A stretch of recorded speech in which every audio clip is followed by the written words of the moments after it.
class. What a beautiful evening. The sun setting, the birds chirping. It's days like these that make you happy to be alive. But I'll tell you what doesn't make you happy to be alive. Shitty levels in video games.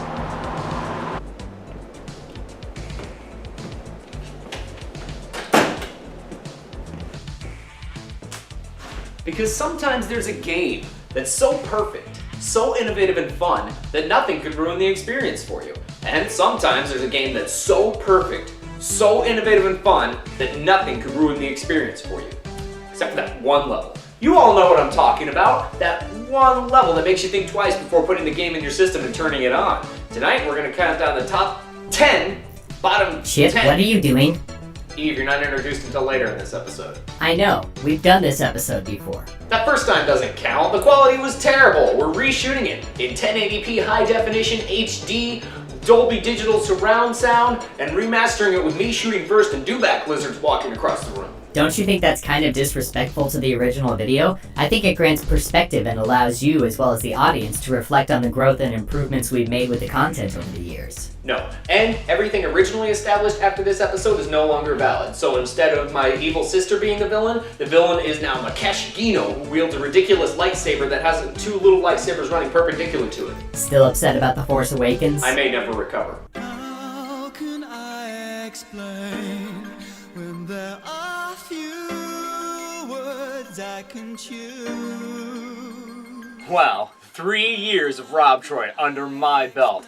And still less than 200 subscribers! That should be indicative of something. So, in true retro RobTroid fashion, let's celebrate 3 years of this show with the top 10 best levels in gaming. Roll the clip, Eve! First, a special guest appearance. Here's a little message for you. Thick butt. Aw, yeah, you didn't think I was fucking around, did ya? Nah. This is the real shit here. Now let me preface by saying that as a guitarist myself, I never actually played Guitar Hero. I am a Guitar Hero. But Jakey Lee has always been one of my favorite guitar players. And I mean, I'd be running around McKnight Middle School like, hey man, Jakey Lee, yeah, Ultimate Sin. And everyone would be like, who the fuck is Jakey Lee? Then Guitar Hero comes out, they put Bark at the Moon on there, and everybody's like, oh man, Jakey Lee's the shit. I was always ahead of the curve. Here's a video of me singing Bark at the Moon with Jakey Lee. See? Look. That was me. I auditioned for Red Dragon Cartel. Hi, I'm Chip Roberts from the band Axis of Symmetry, and this is my audition tape for Red Dragon Cartel.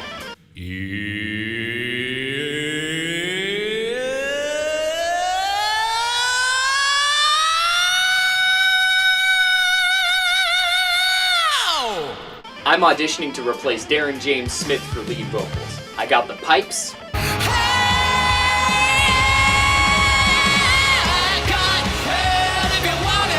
I got the chops.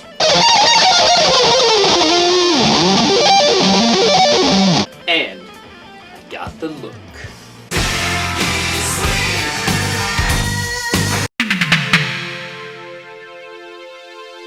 Super Smash Bros. Melee is one of the greatest games of all time. And anyone who thinks that Brawl or Super Smash Bros. U are good games is a fucking misogynist. This game is all about big. It's grandiose, it's beholding, it's epic. It's the very definition of what a launch title should be. The very definition of what a sequel should be. Everything that we liked about the original, and then some. You see, because back in the olden days, game developers were all about improving on their previous titles in the form of sequels, rather than diminishing them in subsequent installments. It's like, you got a part of a game that's unanimously disliked, you get rid of it. Like if, for example, you have a game with a tripping mechanic that you get... Fuck me! Gently! God damn it!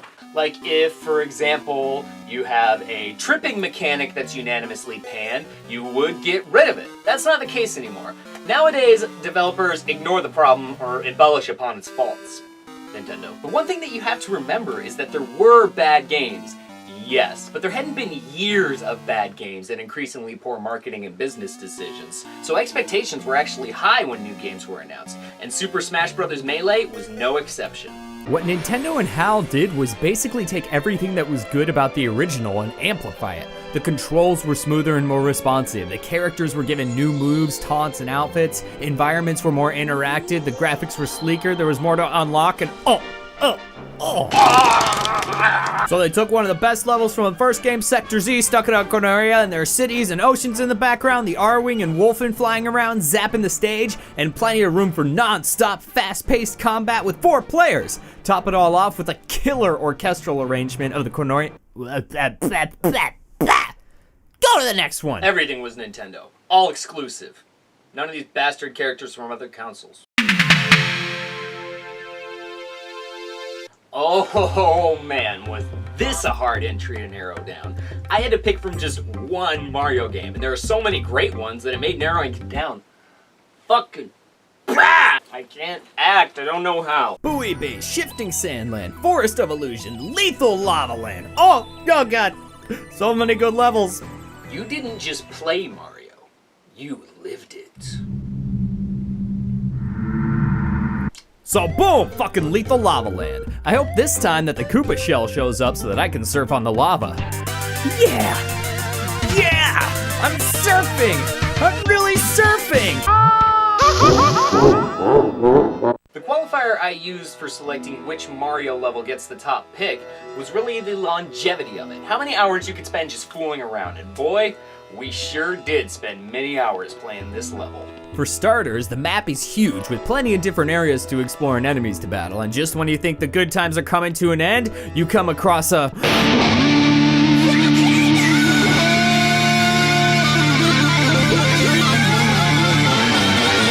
And then you go inside and explore, running and jumping your way through enemies and obstacles, and the floor tiles remind me of Reese's Pieces. Guitar solo!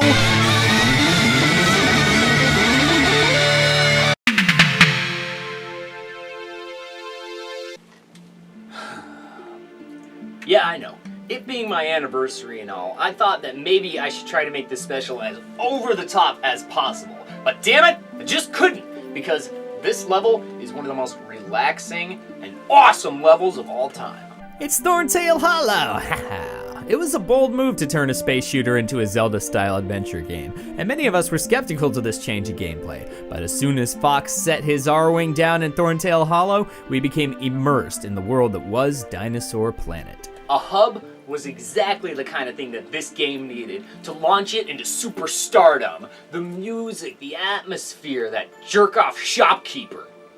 Alright, sir, for this item, I will give you this amount of scarabs. No, that's too low. Alright, this. No, that's too low. Well, shit, at least have the common decency to buy me dinner before you bend me over and fuck me like this. This many scarabs. No, I don't need business from cheapskates. Get out. Hola, es por eso que siempre serás un burro. What? Es por eso que siempre serás un burro. That's why you'll always be a donkey? Sí, mucho burro. I don't know why you're going on about donkeys right now. Es debido al siguiente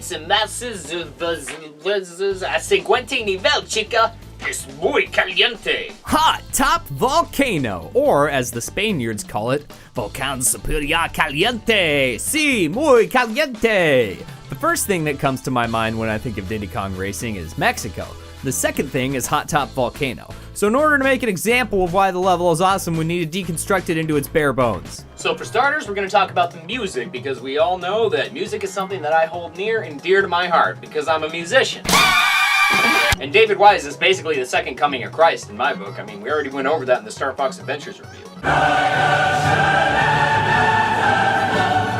So we got the main chord progression here, right?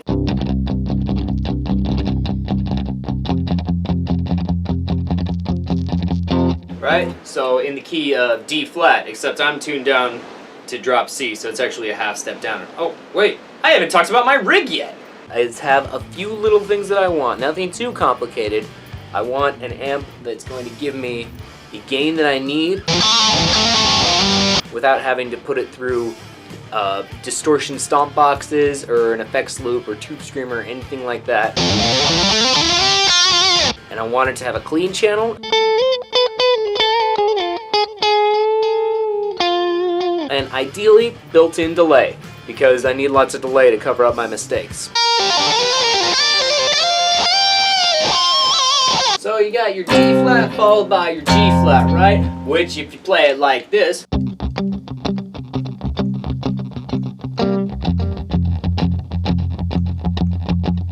it's essentially the first 2/3 of a 12-bar blues. It was 12-bar blues, right? My C channel, which is my crunch, which I've labeled Captain Crunch.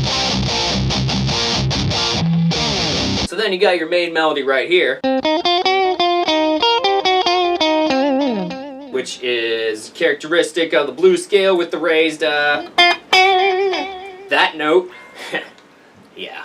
They said I didn't have what it took to get into music school. Finally, the most important channel, which is channel D, which is my main lead channel, which is screaming gain with a lot of delay, and I've labeled it Sex Scoop. You see, you hire me, and you don't just get a singer. You also get a kick-ass rhythm and lead guitar player. So it's like 2 band members for the price of 1. So I know on that riff, like on recording, how you do that thing where you do that ascending thing, and then you're like, or something like that, and then the rhythm guitar comes in. And now, with me in the band, we can finally play that. Plus, I know I won't fuck up nearly as much as that first guy you had. So the music for Hot Top Volcano is like a blues riff disguised as a tribal song with all the marimbas and other percussive instruments and the chanting. Oh, the chanting. It's so good. It's sublime. What do you think of it, special guest star? Bragging just shows you can shoot off your big mouth. If you're great, people will know it. You don't have to tell them anything. Just like I don't have to tell you. Understand? You're zipping around in a plane next to dinosaurs. Dinosaurs! Anything with dinosaurs in it is automatically cooler by at least 17%. I mean, you all saw how that worked out with Star Fox Adventures, am I right? Am I right? Then you can unlock the hovercraft and race around on top of the lava. And finally, the coolest part about the level, much like with Lethal Lava Land, is that you race inside a volcano!